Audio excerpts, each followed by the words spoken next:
The Midwest has some pretty incredible fresh produce, but you wouldn't think of dairy when you think of the Midwest. Well, the Bookara Goat Dairy is about to change all that.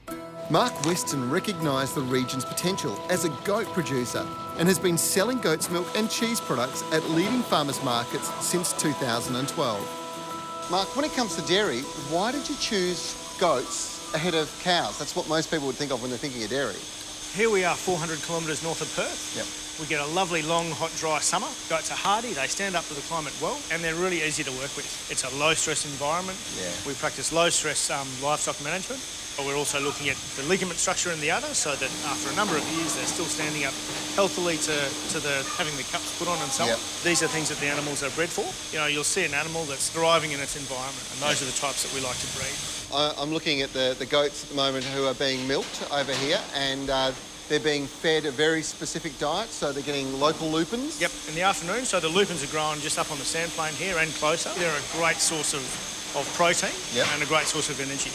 And then lots of hay and roughage that comes through the farm from outside and grown from within. Keeps them nice and healthy. Now, these goats seem pretty happy. Apparently you play the music most of the time when you're milking. That's right, yeah. Dairies often have a radio playing. You can see that they are quite calm and collected, and the radio's all part of that. Mumford and Sons to Mozart, it really doesn't matter. I think anything but Michael Cathcart on Radio National. Oh yeah, that's too much politics, I suspect, yeah.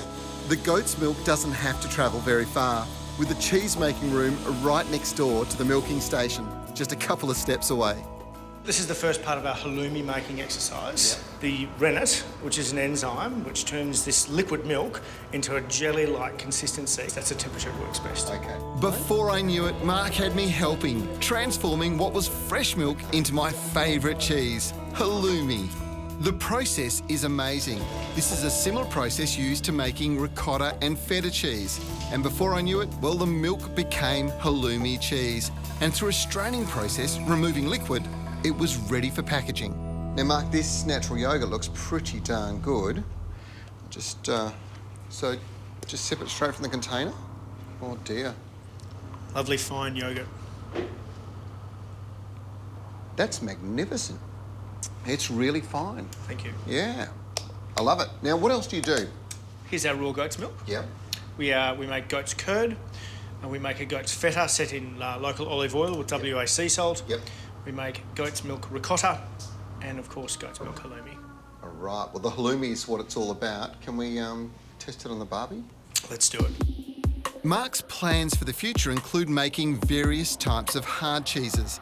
But tonight, well, we've got some freshly barbecued halloumi on the cards. You can find Bookara Goat Dairy products at some of your favourite local farmers markets, such as Geraldton, Stirling, Manning, South Freo and Palmyra. Or, for more information, simply check out our website. Oh, you ripper. That is sensational. Thank you kindly. Right, we'll see you down the markets next week.